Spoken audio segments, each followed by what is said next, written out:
إن الحمد لله والصلاة والسلام على رسول الله وبعد. Mes frères et sœurs, salam alaikum wa rahmatullahi wa barakatuh. Nous remercions Allah Rabbul Alamin, celui qui doit se bien. Nous continuons nos leçons, le tawhid et aussi le fiqh et adab.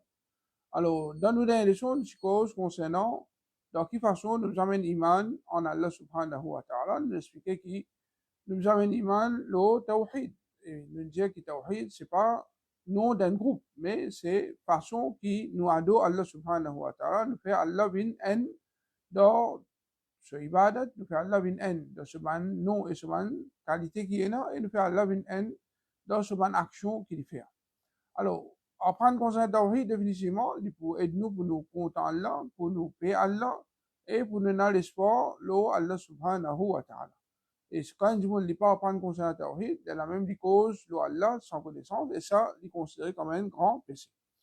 Alors, Inch'Allah, aujourd'hui, nous allons apprendre concernant l'islam, le combien piliers li basé. Alors, l'islam, li base, le 5 piliers. L'islam, li base, le 5 piliers. Alors, premier, comme Rasul sallallahu alayhi wa sallam, il dit, Bunya l'islam wa ala khams.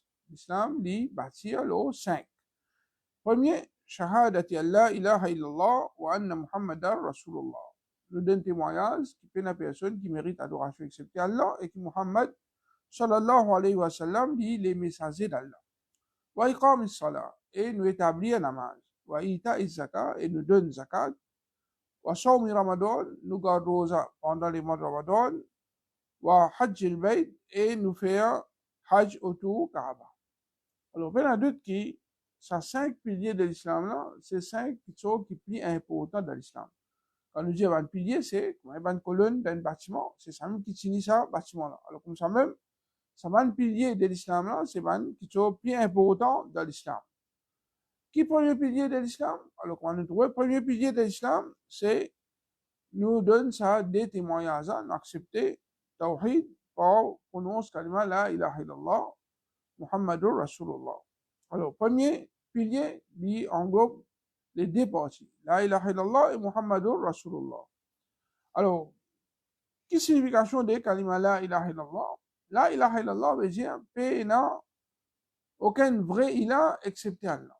Paix n'a aucun vrai ilah excepté Allah. La ilaha illallah veut dire, paix n'a aucun vrai ilah excepté Allah. Alors, que veut dire les mots ilah? Les mots ilah veut dire, celui qui est adoré. Celui qui est adoré, celui qui va nous faire ibadat pour lui. Alors, il n'y a personne qui mérite d'être adoré excepté Allah. Personne n'a pas le droit de faire adoration pour les autres à part Allah. Aucun monde qui peut vivre sur la terre, je n'ai pas le droit de faire adoration pour un autre à part Allah. À part Allah. Parce que Allah, il est le seul créateur de toutes choses. Il est le seul propriétaire de toutes choses. Il est le seul qui contrôle toutes choses. Et c'est vers lui qui nous peut retourner. Alors, définitivement, nous faisons ibadat juste pour lui tout seul. Est-ce que quelqu'un mérite une ibadat à part Allah? Alors, la réponse est claire que non, il n'y a personne qui mérite ibadat à part Allah subhanahu wa ta'ala parce que ça c'est droit qui Allah tout seul qui mérite. Ça c'est droit qui Allah Rabbul Alamin tout seul méritait et il mérite ça parce qu'il est vrai ilah. Il est vrai ilah. Les restes tout fausse. Parce qu'il n'y a personne qui crée. N'importe qui s'en a qui m'a adoré à part Allah. Est-ce qu'il crée quelque chose? Est-ce qu'il est propriétaire de quelque chose? Est-ce qu'il contrôle tout quelque chose? Personne ne peut avoir cette capacité-là, excepté Allah subhanahu wa ta'ala. Alors, nous devons faire toute l'adoration pour Allah subhanahu wa ta'ala tout seul. Qui veut dire ibadat? Alors, ibadat, c'est toute une action qui nous fait pour faire Allah plaisir, pour Allah content. Ça nous fait une action qui est Allah content. Quand nous faisons une action qui est Allah content, ça, c'est un ibadat. Alors, quand nous cause ibadat, c'est-à-dire nous faisons des espoirs là, et ibadat, c'est une chose qui soit une parole ou même une action qui nous fait les apparents ou bien les cassettes, mais nous pouvons faire pour faire Allah plaisir. Par exemple, nous gardons rosa, et nous, pas manger, pas boire, les cassettes, mais seulement nous faisons pour faire Allah plaisir. Nous faisons la masse, les apparents, nous faisons ça pour faire Allah plaisir. Alors, tout ce qui nous fait pour faire Allah plaisir, par exemple, une parole ou même une action, ou même une croyance, tout cela, c'est une ibadat qui nous fait pour Allah subhanahu wa ta'ala. Combien d'ibadat est dans le din Allah? Alors, ibadat Allah, il beaucoup et beaucoup. Alors, parmi man ibadat, par exemple, nous donne un exemple de man ibadat. Alors, namaz, c'est un ibadat. Rosa, c'est un ibadat.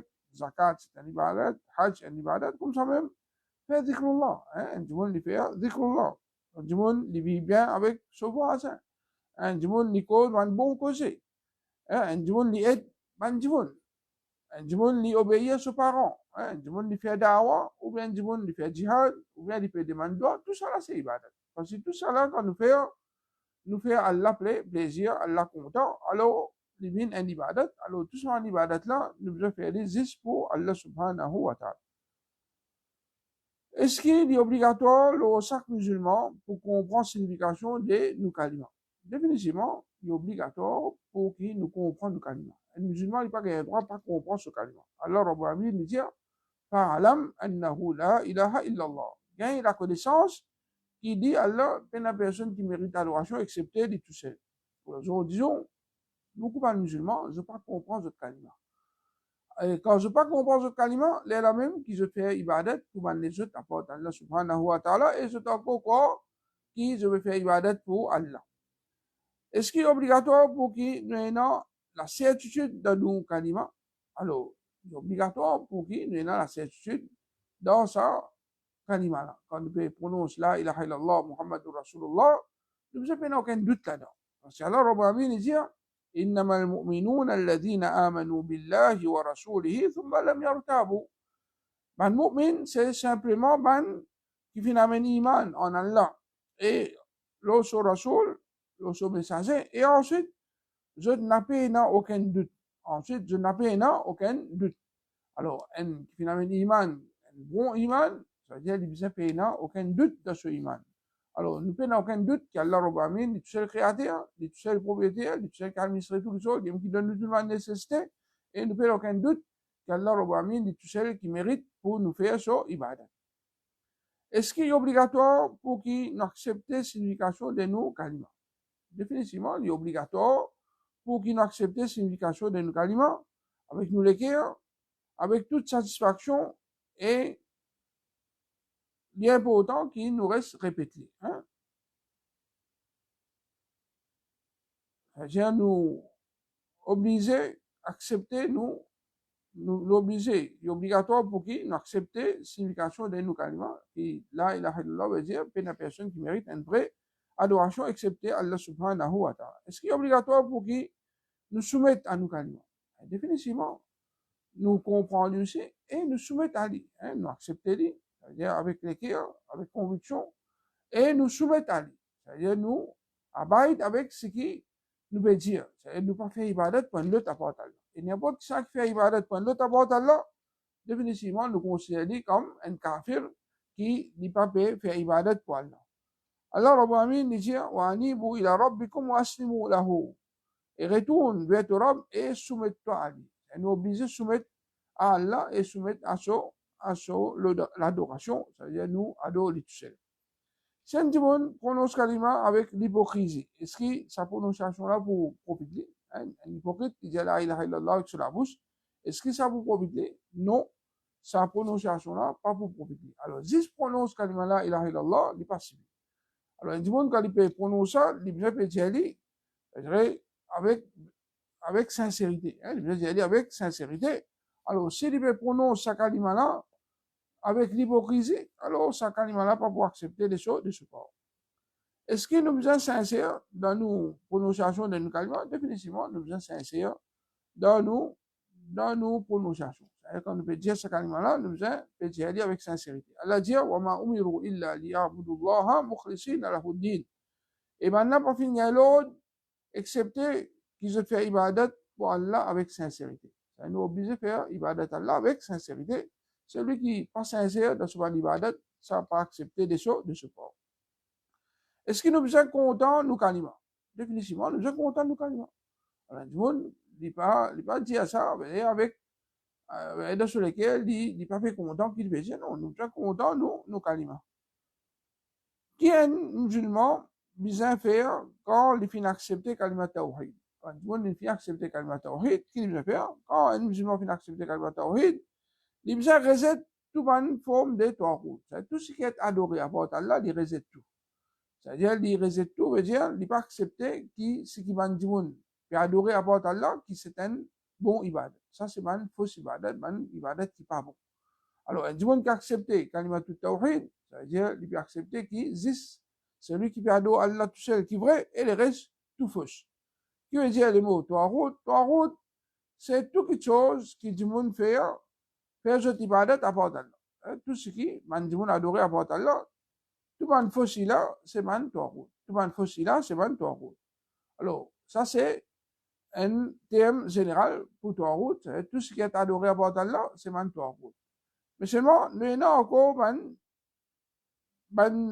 les autres disciples de Tawhid. Alors, qui man Tawhid, c'est-à-dire le principe qui est là. Qui man principe de Tawhid qui est là. Alors, il y en a 5 Tawhid principales. Alors, Tawhid principal qui est là, Iblis. Iblis, il y a un Tawhid en lui-même. Iblis, il y a un Tawhid parce qu'il adore indirectement Iblis. Quand je peux adorer les autres d'abord Allah, je peux adorer Iblis. N'importe qui là qui est adoré, il est satisfait de l'adoration. Il est satisfait avec ça. Alors, nous ajoutons ce bout-là parce qu'Isa alayhi salam, malgré qu'il va adorer, il n'est pas satisfait avec ça. Jamais il invite le monde pour adorer. Alors, tout ce qui est adoré à part Allah, il faut des un tawhid. Comme ça, c'est lui qui invite le monde vers ce ibadat. C'est lui qui dit adorer. Alors, il y a un tawhid en lui. N'importe qui qui dit adorer, ça y est, baba, ou bien n'importe qui là, qui dit adorer, alors on a d'autres qui aiment tawhid en lui. Et celui qui prétend qu'il a la connaissance des rêves. C'est du monde qui peut déclarer qu'il connaît rêve. Alors, ça du monde-là, il y a un tawhid. Et celui qui fait un jugement d'après la loi autre que la loi Allah. Et celui qui fait un jugement pour un autre, la loi apporte la loi Allah. Alors, ça aussi, il est considéré comme un tawhid. Alors, il y a d'autres qui, man tawhid, qu'on trouve, et non, plusieurs formes de tawhid. Alors, le tawhid principal qui est là, c'est ça 5 là. Ça 5 là.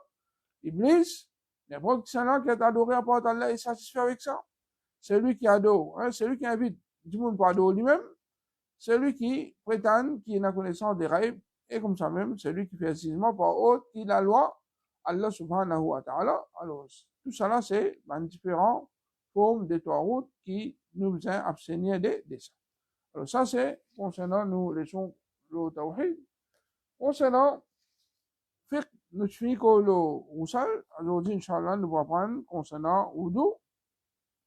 Alors, comment Rasul sallallahu alayhi wa sallam fait Wudu? Alors, par exemple, roussal, avant qu'il nous commence à faire Wudu, il est important, nous finissons, enlève tout quelque chose qui peut empêcher de l'eau touche nous la peau. La peinture, la colle, etc. Nous finissons, enlève tout ça là. Et nous faisons un niyat avec l'équerre. Dans lesquels nous pensons qu'il nous peut le faire washou. Et nous disons, niyat pena pour prononcer rien. Nous disons bismillah, nous lavons, nous délamons jusqu'à nous poigner. C'est-à-dire, nous lavons, nous dépoigner, nous lavons jusqu'à nous poigner. Nous lavons ça déporte là premier. Ensuite, nous rinçons sous la bouche et nous nénés pour envoyer de l'eau avec nous la main droite et nous retirer depuis nous nénés avec la main gauche. Et nous prenons un poignet de l'eau, envoyons un petit peu dans la bouche, le reste nous risque dans le nez et ensuite nous mouche avec nous la main gauche. Alors, nous faisons ça 3 fois. Nous lavons nos figures depuis racines, nos cheveux, jusqu'à nous menton verticalement. Et depuis nos oreilles droites jusqu'à nos oreilles gauches horizontalement. Quand nous faisons là, nos figures, nous prenons compte depuis que nos cheveux commencent, jusqu'à menton en bas, depuis 5 côtés des oreilles jusqu'à 5 côtés des oreilles, partout bien mouillé. Nous lavons la main droite, nous lavons dès la main jusqu'à nos coudes, droite et gauche. Et nous finissons là, nous la main droite en premier jusqu'à nos coudes. Ensuite, nous lavons la main gauche jusqu'à nos coudes. Nous prenons depuis le commencement, nous la main jusqu'à nos coudes. Nous prenons depuis le commencement, nous la main jusqu'à nos coudes. Nous lavons tous les deux côtés. Ensuite, nous faisons massage à la tête et les oreilles. Nous faisons massage à la tête, nous tous nous mettons les deux ensemble. Nous prenons quand nous savons commencer, nous allons jusqu'à pas d'ailleurs, quand nous savons terminer, nous retournons par devant. Ensuite, nous prenons les pouces et nous l'index, c'est-à-dire l'index nous mettons en dedans, dans nos oreilles, et les pouces nous passent en dehors nos oreilles. Alors, ça, c'est la façon de faire massage, nous, la tête. Nous lavons nous des pieds jusqu'à cheville droite et ensuite gauche. Nous lavons nous les pieds jusqu'à nous chevilles. C'est-à-dire, nous nous faisons une manière qui délote tous partout, et les sunnah, pour nous prendre nous les doigts, nous frottent entre nous vannes orteils. Et quand nous là, nous figurons assis, si nous est là-bas, nous prenons les doigts, nous frottent en dans nous là-bas, comme ça. Alors ça, c'est une chose qui est sunnah pour nous faire pendant wajou. Et après wajou, quand nous finissons wajou, c'est wajou terminé, quand nous finissons là, nous le pied droite et nous le pied gauche, jusqu'à nous chevilles, ça veut dire nous wajou terminé. Et là, nous lions doigts. Nous lions doigts. Il y a plusieurs doigts que Rasul sallallahu alayhi wa sallam finit enseigner. Premier, ashhadu an la ilaha illallah wahdahu la sharika lahu wa ashhadu anna Muhammadan abduhu wa rasuluhu. Alors, ce kalima-là, il est important pour nous dire après wajou. Nous donnons témoignage qu'il y a des personnes qui méritent adoration, excepté Allah subhanahu wa ta'ala, et il n'y a aucun associé, et nous donnons témoignage que Muhammad sallallahu alayhi wa sallam, il est esclave et son message. Ensuite, nous dire, Allahumma ja'alni min at-tawwabin wa ja'alni min al-mutatahhirin. Oh Allah, fais-moi vivre parmi man qui fait tawba. Fais-moi vivre parmi man qui fait tawba beaucoup, et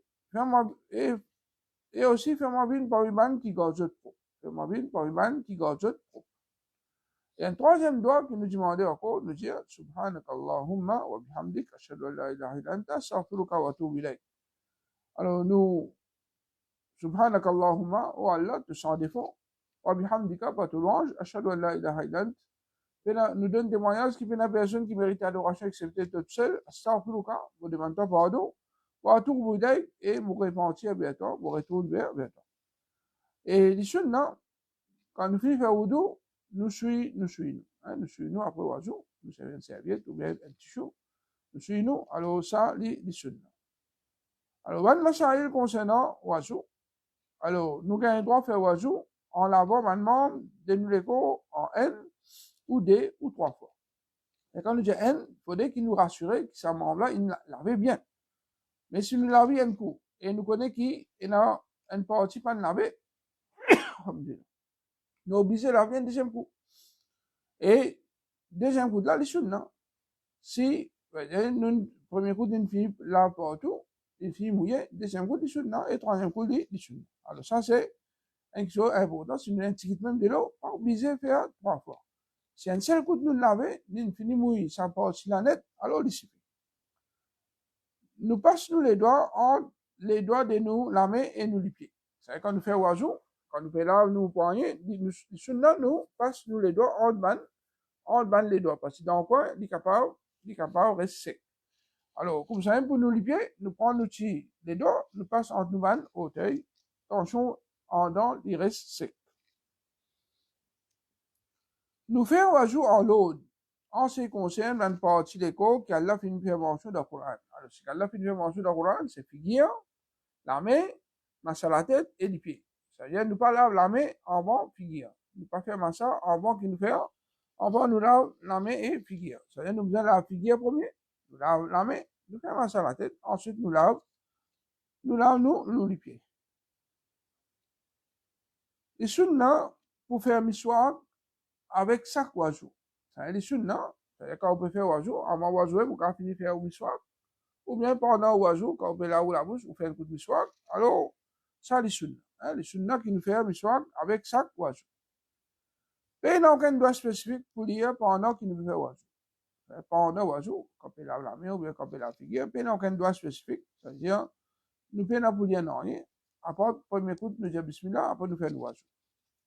Les coups pas forment partie des membres qui nous viennent laver de wajou. Alors, il y a beaucoup de monde qui fait wajou, je fais masse à la tête, ensuite je passe la main aux autres coups. Les coups pas forment partie de wajou. Et il n'y a aucun hadith authentique là. Nous faisons exagérer dans rien sur la bouche et néné, excepté si nous rosa. Si nous rosa, nous pas exagérer. Mais sinon, si nous pas rosa, quand nous veut mettre de l'eau dans la bouche et néné, de l'eau qui nous met dans la bouche, nous gargariser. Ensuite, ce qui donne le nous récit froid en dents. Alors là, nous mousser. Alors, nous faisons ça quand nous pas rosa. Mais si nous rosa, nous pas exagérer, nous disons envoyer un ticket et nous tirons. Il est obligatoire qu'il nous fasse ça entier nous la tête. Nous commençons par nous délamer depuis que nous font jusqu'à par derrière nous les coups. Et ensuite, nous retournons nous délamer quand nous font. Nous prenons de l'eau de nouveau pour massa. Quand nous finissons nous lamer, nous finissons de la main, nous allons prendre un nouveau de l'eau. Mais si nous la mettons encore mouillée aussi, pas de problème. Nous passons, nous la mettons, nous disons, nous commençons depuis le commencement, quand c'est commencé, là, jusqu'à finition, nous retourner. Ensuite, là, nous faisons un massage, nous oreilles. Façon qui nous fait un massage, nous oreilles, nous mettons l'index dans nos des oreilles, et nous passons nous des pouces à l'oreiller de nos oreilles, comme nous expliquer. Mais il n'y a aucun hadith qui empêche nous de causer ou répondre salam pendant wajou. Pendant wajou, on a un droit causer, il n'est pas empêché, et on a un droit de répondre salam. Nous besoin faire wajou d'une façon qui, quand nous payons un membre de l'école, membre qui nous vous laver avant, il n'est pas fini sec. C'est-à-dire, quand nous faisons l'arbre sur la main droite là, il faudrait que, quand nous faisons l'arbre, nous la main gauche, la main droite pas au sec. Qui veut dire ça? Un petit peu, par exemple, il y a un call téléphone. Il n'a sur la main droite, il y a un call téléphone, il cause, jusqu'à que ça la main fini sec. Est-ce que quand il continue sur wajou, il a l'autre la main, il est terminé? Non. Si ça finit sec, il recommence à zéro. Si ça finit sec, il commence à zéro. Mais s'il y a encore mouillé, il y a un problème, il continue la même. L'exemple d'un doigt qui certaines personnes lisent pendant wajou et qui n'est pas authentique. Alors, il y en a beaucoup de doigts. Je parle Allahumma filli zambi, etc. Alors, ça, nous payons aucun hadith qui dit ça. Les sunnah pour faire des rakats après chaque wajou. Alors, quand on finit faire wajou, alors là, les sunnah pour nous faire des rakats, tahiyatul wudu. Alors, ça c'est man masail concernant wajou. Alors, alhamdulillah, nous finissons expliquer comment faire wajou, comment la chose ça fait wajou, et nous finissons certaines masail. Là, nous reste, pour qui prenne l'occasion, les sunnah pour nous faire wajou, ça nous garde pour nos prochaines sessions, Inch'Allah. Concernant Adab, alors, nous faisons cause concernant Adab l'habillement. Alors, aujourd'hui, nous faisons cause l'habillement d'un garçon musulman. Alors, nous faisons expliquer qui m'a l'aise, qui a un droit mettre, qui n'a pas un droit mettre, et qui m'a le droit qui nous lit quand nous mettons l'aise, etc., quand nous tirons l'aise aussi. Et même, nous voulons l'aise qui nous mettons, nous expliquons le droit qui nous lit. Alors là, aujourd'hui, nous faisons cause l'habillement d'un garçon musulman. Un garçon, sur aura, c'est partie qui est bien couvert, un garçon, c'est partie qui est bien couvert, c'est entre ce nombril et ce genou. Entre nombril et genou. Et alors, il ne faudrait pas les présenter devant n'importe qui monde, à part sur madame. Un garçon, à part devant sur madame, il n'a pas un droit présent devant aucun du monde, y compris ses parents, y compris sur mon frère, sur mon sœur, etc., y compris sur mes enfants. Alors, il n'a pas un droit présent, excepté qui soit aura, li couvert. Excepté qu'il soit sa partie-là, couvert. Il n'est pas permissible qu'un garçon laisse ce linge dépasse ce séville. Alors, garçon, ce linge, ne pas en bas de séville. Un garçon, il a un droit de mettre un linge jusqu'à séville, c'est tout. Qu'il soit un robe, qu'il soit un pantalon, ou bien n'importe quel linge qu'il mettait, prend depuis la hausse jusqu'en bas, il ne faudrait pas qu'il dépasse ce séville. Il aura, si bien un chaussette, vous avez dit depuis en bas. Mais nous avons un linge qui prend depuis la haut et descend. Pantalon, séloir, ou bien un robe, n'importe qui le mettait, il ne faudrait pas lui dépasser ce cheville. Ça pour un garçon. Comme ça même, la soie, linge la soie, il n'est pas permis pour un homme. Mais il est permis pour une madame. Madame, il a un droit de mettre la soie. Les hommes, pas un droit de mettre la soie. Comme ça même, l'eau, il n'est pas permis pour un homme, mais il permet pour une madame. Mais c'est pas un garçon, il a un droit de mettre l'argent. L'eau, il n'a pas un droit de mettre, mais l'argent, il a un droit de mettre. Mais quand nous disons qu'il a un droit de mettre, nous disons qu'il a un droit de mettre bague. Il a un droit de mettre bague. Mais c'est mal, il n'a pas un droit de mettre, par exemple, la scène, câble, bracelet, tout ça là, mes anneaux. Ça, garçon, pas un droit de mettre. Un garçon, il a un droit de mettre 10 bagues. Et quand il met bague ici, il vient mettre bague dans ce des les doigts, pas derrière. Alors, dans ça, les doigts là, l'index et les majeurs, Rasoul sallallahu alayhi wa sallam, il n'empêche de mettre bague. Qu'il soit dans la main droite ou bien dans la main gauche. Il ne pas qu'il ait droit de mettre bague dans l'index et les majeurs. Nous, quand mettre dans ça, les doigts là, qu'il soit dans droite ou bien dans côté gauche, ça dépend de problème. Un garçon, il n'a pas un droit de mettre un habillement tifi. C'est-à-dire, une robe ou bien un linge tifi. Et même un ornement qui va tifi mettre, hein, bracelet, la scène, tout ça là. Alors, ça, c'est pas quelque chose qui est un garçon qui a un droit de mettre. Alors, prenez qu'il y a une malédiction là, le tout un garçon qui imite un tifi et un tifi qui imite un garçon.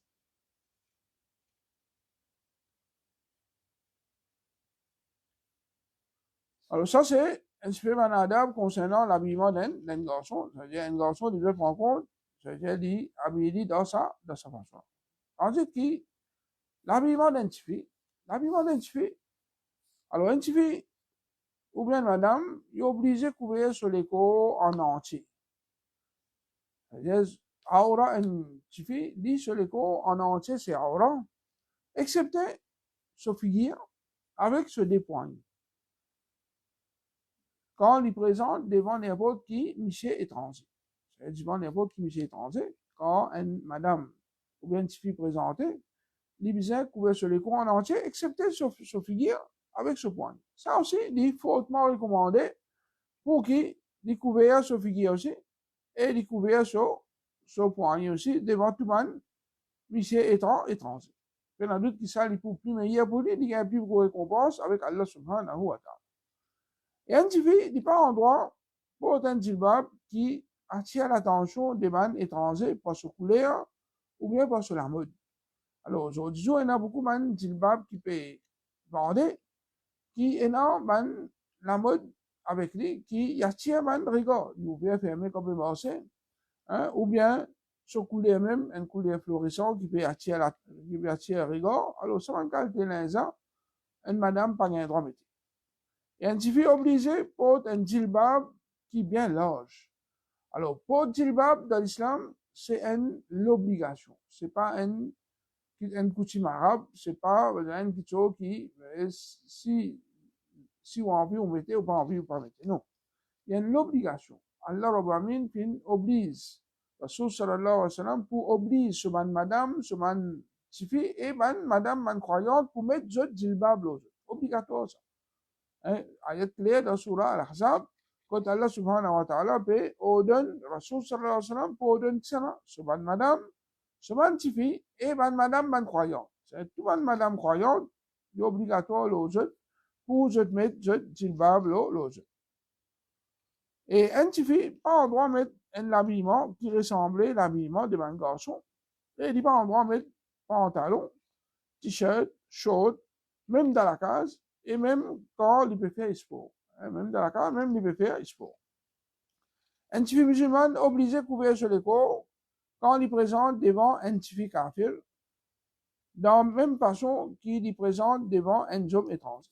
Alors, un kafir, madame kafir, ça veut dire nous pas gagnerons laisse nous madame habille normal devant eux. Mais je mets tout l'habillement, je dis pas, même devant une madame kafir. Alors, une madame qui cache de beauté devant tout le étranger et aussi devant madame kafir. Quant à mahram de la case, devant son monsieur, ça n'a pas de problème. Mais nous avons devant un garçon, ou bien Suzanne, ou bien mamou, tcha, etc., qui mahram avec lui.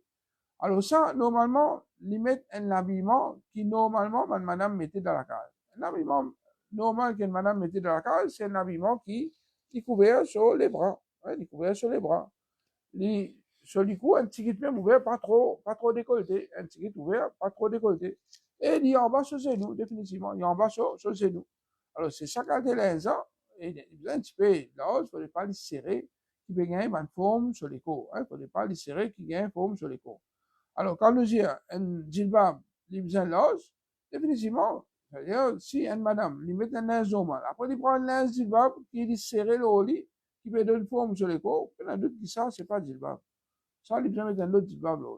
Alors, djilbab, il vient pour couvrir sur linge normal qu'il fait mettre, et dit normal, il devient flash le lit, il devient pas transparent, il ne pas trouver en dents, qui est là, et aussi, il devient pas, et la mode là-dedans, et il ne vient pas ressembler l'aise des manichés, ni l'aise des man kafir, et aussi il ne vient pas une aise extravagance. Il ne vient pas une aise extravagance qui quand nous met ça je me dis, je toujours rigolo, alors, c'est pas ça, façon-là qui est madame, li habili, même parmi madame, et surtout, devant man mis étranger, c'est-à-dire là, il vient prendre précaution, il met ce djellab avec une condition qui nous vient dire, c'est-à-dire bien, il couvert sur les corps entier, excepté ce qui est avec ce poignet, ça aussi nous dit, il est couvert, et il vient l'os, il vient pas serré sur les corps, il vient pas transparent, il vient aussi pas mettre parfum, madame, il vient pas mettre parfum, et aussi, ça les a besoin pas une lèse qui ressemblait lèse de ban café, ni lèse de ban zoom, et aussi, une madame, il y a besoin pas mettre ban lèse qui est non, qui est attirant, pas sur couleur, ou bien pas sur la mode. Alors ça, c'est l'habillement d'un garçon et une fille dans l'islam. Inch'Allah, dans nos prochaines leçons, nous pourrons cause concernant man erreur qui, madame, man fille, et même man garçon, besoin éviter quand vous êtes habillé, nous demandons qu'Allah subhanahu wa ta'ala aide-nous pour nous mettre en pratique ce din, comment les films demandent nous, et nous demandons pardon avec Allah pour tout le manquement qui est là, pour le qawli hada, wa astaghfirullah li wa lakum, wa sallallahu ala Muhammad, wa ala alihi wa sahbihi.